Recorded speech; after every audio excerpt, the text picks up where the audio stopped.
these are dear friends from the media, and we are all set to start our Guftagu interaction. Chalo. How do I look? Yes, yeah, that's it. Yo. Yes. Right. Firstly, Sharleen, congratulations. You are now the official part of MJ family. आपकी नई गाड़ी आएगी, क्या कुछ कहना चाहोगे? नई journey की शुरुआत हो रही है एक नई गाड़ी से. What would you like to say? सबसे पहले मैं कहना चाहूँगी कि पिछले साल 8 मार्च के दिन मैंने टोयोटा लेजेंडर खरीदी, और इस साल मार्च के महीने में, जैसे कि आप देख रहे हैं, Yes. MG ग्लॉस्टर खरीद रही हूँ. तो मार्च का महीना मेरे लिए बहुत ही लकी रहा है. Yes. And I can't wait to see what the next year has in store for me. हाल ही में राखी सावंत की एक्टिंग और डांस एकेडमी Yes. का लॉन्च हुआ, और उसके लिए मैं राखी को तहे दिल से मुबारकबाद देती हूँ. हमने बहुत ज़्यादा खिटपिट की, लड़ाई की, झगड़े की एक दूसरे के साथ, और अब मुझे लगता है कि समय आ गया है कि हम अपनी ज़िंदगी पर, अपने करियर पर फोकस करें.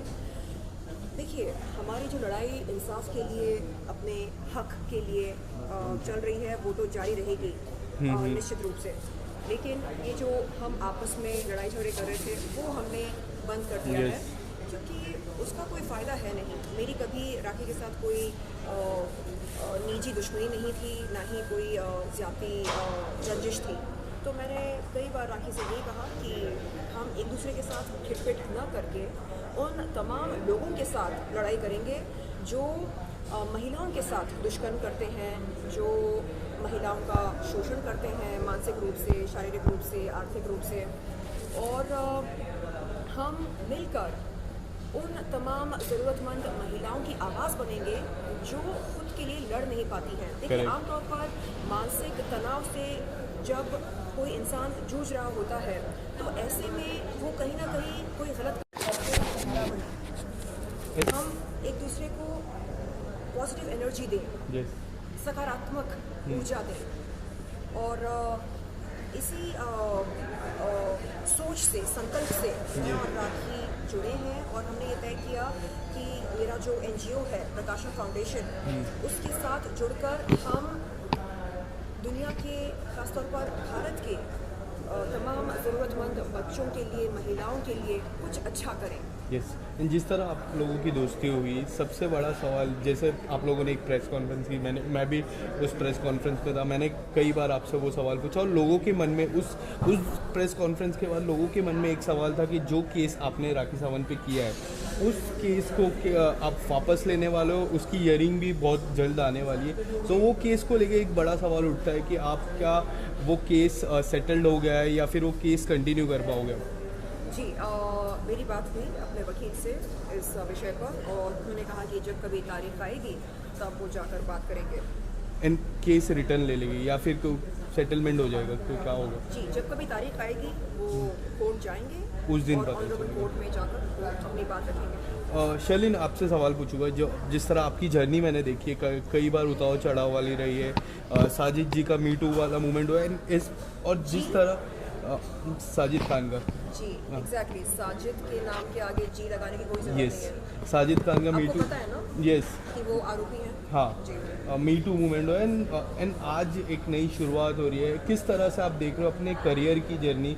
Being an outsider, people really loves you. जितने भी आपने काम किया बॉलीवुड में, काफ़ी सराहा जाता है. आज से आपकी नई जर्नी शुरुआत हो रही है, तो किस तरह से आप देख रहे हो इस जर्नी को आपकी? देखिए, हर दिन मेरे लिए एक नई शुरुआत है. कहते हैं जब जागो तब सवेरा. हर सवेरे हम जागते हैं, हर सवेरे एक नई शुरुआत होती है. और मैं चाहती हूँ कि सिर्फ आई मी माई सेल्फ, यस, इस मोटो के साथ मैं ना जियो. मैं जीना चाह रही हूँ अपने देश के लिए, राइट. उन तमाम ज़रूरतमंद महिलाओं के लिए जो अपनी आवाज़ नहीं उठा पाती हैं अपने हक की लड़ाई के लिए. तो ऐसा नहीं है कि सिर्फ बॉलीवुड ही मेरी दुनिया है, बिल्कुल नहीं. बॉलीवुड से बढ़कर एक बहुत बड़ी दुनिया है जिसमें आम लोग जीते हैं, जिसमें रोज़मर्रा की ज़िंदगी से हम जूझते हैं।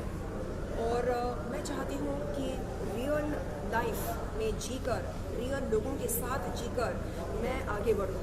यस। जैसे मैंने ये NGO की शुरुआत की, प्रकाशम फाउंडेशन, वैसे मैं और भी बहुत कुछ करना चाह रही हूँ समाज के लिए। देखिए, इंडस्ट्री में ऐसे कई जूनियर आर्टिस्ट्स हैं जो डिप्रेशन के शिकार हो जाते हैं कि जब काम नहीं मिलता है तो घर का रेंट देना बड़ा मुश्किल हो जाता है, और रोज़ी रोटी के लिए जब उनके पास पैसे नहीं होते हैं तो बड़ा मुश्किल हो जाता है आमतौर पर जीना। तो ऐसे में उन्हें हिम्मत और हौसले की ज़रूरत होती है, Right. उन्हें काम की तलाश होती है। तो हम क्या कर सकते हैं उनके लिए? तो मैं चाह रही हूँ कि कुछ NGOs के साथ जुड़कर, न केवल अपने NGO के साथ बल्कि अन्य NGOs के साथ भी जुड़कर मैं उन ज़रूरतमंद आर्टिस्ट्स के लिए कुछ करूँ और उन्हें बताऊँ, समझाऊँ कि देखिए, अगर हम एक दूसरे का सहारा बन सकते हैं तो ज़िंदगी आसान लगने लगती है। राइट। ये प्रैक्टिकल बात है। अगर हम व्हाट्सएप पर एक कम्युनिटी शुरू करते हैं और रोज़ आप, मैं, हम सब एक